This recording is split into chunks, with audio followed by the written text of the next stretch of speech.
¿Cuáles son los antecedentes históricos del diferendo cubano-norteamericano?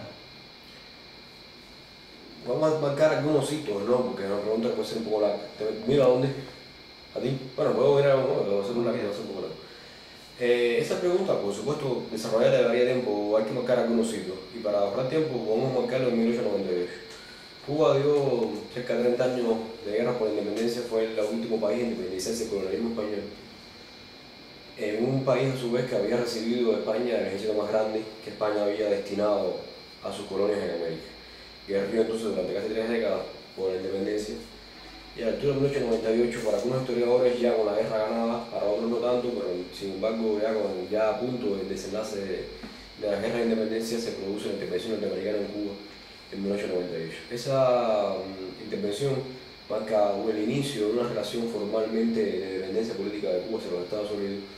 Y digo formalmente porque ya antes la estructura económica del país estaba bastante subordinada a la estructura económica norteamericana. Significa con esto que Cuba estuvo ocupada militarmente en el año 1898 a 1902, hasta el 20 de mayo, cuando se crea y se inaugura lo que se conoce como República en Cuba. Esa intervención norteamericana es bastante discutida a nivel de la población cubana por varias razones. Un sector pequeño, un sector específico entendió que había sido un apoyo de los norteamericanos al desenlace de la guerra y una suerte de agradecimiento también al ejército norteamericano que había incidido para que ese desenlace se produjera. Sin embargo, la corriente fuerte independentista cubana desde el principio comprendió por la larga historia de denuncia de José Martí, los principales líderes independentistas, también Maceo, de la larga historia de denuncia del imperialismo, de la influencia del imperialismo norteamericano sobre Cuba, rápidamente comprendieron la significación, las consecuencias que esa ocupación iba a traer. Y al mismo tiempo también sirvió para los que no estaban muy convencidos de la nefasta influencia que se haría sobre Cuba. También el ejercicio de esa ocupación fue mostrando un cambio de opinión entre aquellos cubanos que habían en inicio aceptado esa ocupación, de cómo, viendo lo que había sucedido en Cuba, cómo lo que estaba sucediendo, cómo marcaba entonces una influencia que digo bastante nociva para el país. A nivel de hitos se producen dos cosas que son fundamentales. Una es, ese desenlace de la guerra se marca con exclusión de Cuba del armisticio que firma España con los Estados Unidos. Y ahí se marca un primer momento de una exclusión, ya que digo, de Cuba sobre los asuntos que le atañían completamente, por lo cual los cubanos habían combatido en esas 3 guerras de independencia. Pero también hay un segundo momento, que es cuando, desde el punto de vista jurídico, se articula la dependencia cubana hacia los Estados Unidos. Eso ocurre con la proclamación de la primera constitución de Cuba republicana, que se produce en 1901, a la cual se le añade un apéndice constitucional que se conoce en la historia cubana como la Enmienda Platt. La Enmienda Platt fue el resultado de una imposición norteamericana, pero que fue bastante combatida también por los cubanos de su momento. Había 2 de los 3 partidos nacionales que estaban existiendo en Cuba para ese momento se opusieron a la Enmienda Platt, se opusieron más de 100 alcaldes municipales, se opusieron muchos actos de masas que dieron un combate contra la enmienda y contra la anexión, que es en definitiva lo que pretendían los Estados Unidos.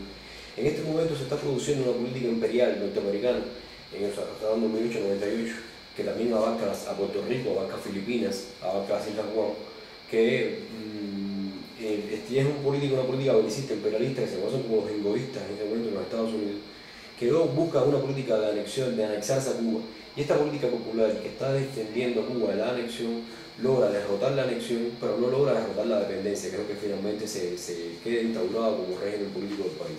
Entonces, formalmente, ¿qué pasa? Se inaugura un régimen republicano de gobierno, que Cuba va a tener muchos nombres que combaten ese término de republicano. Para unos es neocolonia, para otros es pseudo-república, para otros es literalmente protectorado. Y cerca de 3 décadas, las primeras 3 décadas del siglo XX, la mayor parte de estudios de cubanos y incluso de extranjeros norteamericanos sobre la realidad política del país hablan más de protectorado que de república. Incluso en un libro famoso de Varona, se llama De la colonia a la república, va a dar cuenta de cómo sobrevive la colonia en forma republicana, y ese es el mismo discurso que va a estar establecido en Cuba durante las buenas décadas, durante las largas décadas a posteriori del 20. Los Estados Unidos, entonces, a raíz de la Enmienda Platt, declaran e imponen su derecho a intervenir sobre los asuntos cubanos y lo hacen eficaz, lo hacen en términos prácticos con una segunda intervención que ocurre en Cuba entre 1906 y 1909, que entre otras cosas introduce como problema político cubano la corrupción, que no existía antes de esa ocupación norteamericana, y que va a tener una significación realmente importante en Cuba con posterioridad a esa ocupación, y la corrupción será una constante en la política cubana hasta 59, y después tendrá otra realidad. Y no solo lo ocupó desde el punto de vista militar, como decía, del año 1906 a 1909, sino que todos los gobiernos que hubo, al menos hasta el año, digamos hasta el año 33, que hay una inflexión ahí, son bastante factores, son en gran medida factores de la política norteamericana en Cuba. Hay gobiernos más entreguistas que otros, como por ejemplo el de Zayas, que se llegó a decir que el propósito norteamericano en Cuba era el que hacía los memorandos de gobierno, imponía y quitaba gabinetes completos en la embajada norteamericana en Cuba. Pero esa condición de protectorado, esa condición de una dominación política demasiado directa y demasiado, si se quiere, brutal hacia Cuba, tiene un punto de giro con una revolución popular que ocurre en Cuba entre el año 30 y el año 33. Ahí no es que pierda influencia los Estados Unidos sobre Cuba, pero tienen que complejizar más la estructura de dominación sobre Cuba. Ahí tienen que derogar un tratado de reciprocidad comercial que databa del año 1903, que un economista cubano llamó a Cuba la cautiva de la reciprocidad, porque los términos de intercambio eran tan onerosos para Cuba que era un supuesto tratado de reciprocidad que realmente otorgaba todos los beneficios de importación hacia los Estados Unidos y muy pocos beneficios para Cuba. Al calor de esta revolución popular y al calor de un giro nacionalista que da la política cubana en esos años, de 33 en adelante, ellos tienen que, los norteamericanos derogan ese tratado del 3 y crean uno nuevo a la altura del año 34, que es igual muy lesivo, muy doloroso para los intereses cubanos, pero que ya marca alguna diferencia respecto a aquel tan tremendo, tan brutal, ¿no?, que se había aprobado en el año 13. Tengo que sintetizar, la historia de los Estados Unidos hacia Cuba fue una historia entonces, primero, de dominación económica sobre Cuba, de ella apropiándose de la estructura económica del país, y después de dominio político estricto sobre el país a la altura de 1898, y después de asegurarse los mecanismos políticos para una ocupación militar en un caso, u ocupación y dominación política en otros. Esto es importante comprenderlo porque se plantea el diferendo de Cuba con los Estados Unidos posterior al 59, con un problema surgido únicamente de la revolución y surgido únicamente de la radicalidad revolucionaria que llevó a ese diferendo. Toda esta historia previa entonces demuestra que hay un curso histórico de ese diferendo que es importante comprenderlo para los que hablan de políticas mediadoras, políticas mediacionistas, políticas de centro entre políticas de Cuba y Estados Unidos.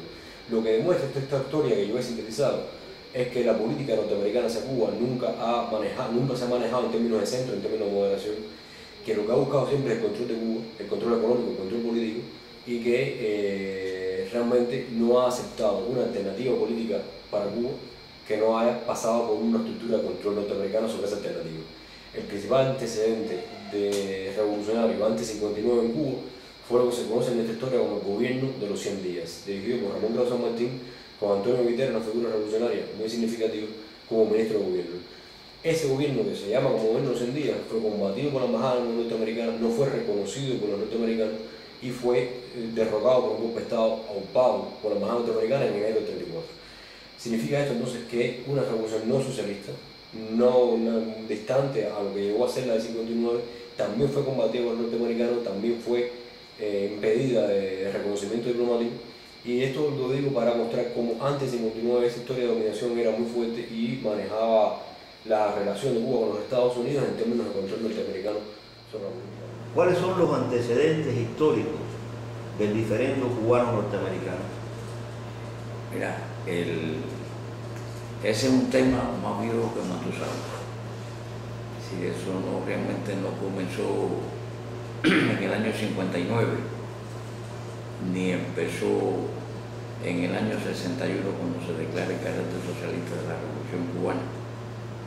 Yo creo que los antecedentes hay que buscarlos en las raíces mismas del imperialismo norteamericano y qué simbolizaba Cuba y qué sigue simbolizando Cuba a los intereses hegemónicos y expansionistas que fue el origen de la nación norteamericana. Es decir, ellos no solamente logran la independencia de las 13 colonias y se crea la Unión Americana, como lo llamaron, sino que inmediatamente comienza el proceso expansionista. Y este proceso expansionista tuvo un basamento, yo no sé si llamarlo ideológico o filosófico, que es lo que da origen precisamente al diferente Cuba-Estados Unidos. En épocas tan lejanas como a principios de 1800, es decir, a principios del siglo XIX, Estados Unidos enarbora la teoría dentro de aquella filosofía del destino manifiesto, de que Cuba, incluso en una frase célebre de un presidente norteamericano, de que Cuba como una fruta madura caería del dominio español, del árbol de España, y tendría que caer necesariamente en manos de Estados Unidos. Hecha esta formulación, que trata de convertirse en una doctrina, la doctrina Monroe, de América para los americanos. Claro que los Estados Unidos nos han robado hasta el carácter americano. Cuando dicen americanos se refieren exclusivamente a Estados Unidos. Lo demás no es América, excepto Estados Unidos. Si uno analiza la primera convocatoria de la primera conferencia panamericana, que Martí como periodista cubrió y tiene artículos geniales que publica principalmente en el diario La Nación de Argentina, nos damos cuenta las proyecciones de dominación de todo el continente que tenía Estados Unidos. Y ahí nace el diferente. ¿Por qué Cuba en esa época no cae en manos de Estados Unidos? La correlación de fuerzas no le era muy favorable. Era un enfrentamiento no solamente contra España, sino también contra Inglaterra y Francia, que tenían intereses coloniales en la región. Posteriormente, cuando la guerra civil, incluso ellos son los que propician una corriente política, que de esas corrientes políticas está vigente todavía en Miami, la mafia cubano-americana de Miami, que fue el partido anexionista. Incluso el hecho del desembarco de Narciso López en Cuba, pues Narciso López era un agente de los anexionistas norteamericanos. Lo que pasa es que en esos momentos tampoco pudieron apropiarse de Cuba por un problema interno, que fue la guerra de sucesión, y Cuba se sumaba al sur esclavista de Estados Unidos. Era una posición más en contra de los antiesclavistas del norte. Pero es diferente, hay que buscarlo ahí, es decir, es un interés que ellos tienen por la posición geográfica de Cuba en primer lugar, no por gusto le llaman la llave del Golfo. Cuba está en una ubicación privilegiada en el trasiego entre el norte y el sur de las Américas, por el Atlántico. El interés que ellos siempre tuvieron, la participación en la guerra hispano-cubano-americana, cuando la guerra estaba totalmente ganada por Cuba, se hizo con esa intención, no por gusto, cuando se vieron obligados a tener que darle la pseudo-independencia a Cuba, que era una república de caricatura, le impusieron la enmienda Platt, que es una vergüenza realmente, y eso históricamente sigue siendo así.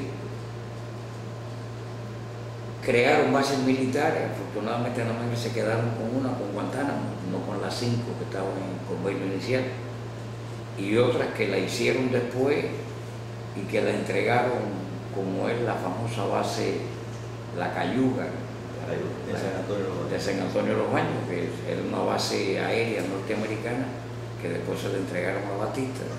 Era más fácil quitarse a Batista que quitarse a los yanquis. Pero es diferente, hay que buscarlo ahí, es decir, se rige por esa apetencia de dominación colonial que siempre ellos han tenido sobre Cuba. Yo creo que esa es la esencia del problema del diferendo. Ese diferendo sirve de marco después para la agudización de los enfrentamientos Cuba-Estados Unidos cuando la revolución triunfa y se conquista por primera vez la plena independencia y la plena soberanía del país, cumpliéndose con el ideal martiano y los próceres que hicieron la guerra más larga que tuvo el continente americano por su liberación, que en el caso nuestro hubo que esperar hasta el 1 de enero del 59 cuando triunfó la revolución. Pero el origen del diferendo está ahí, no está en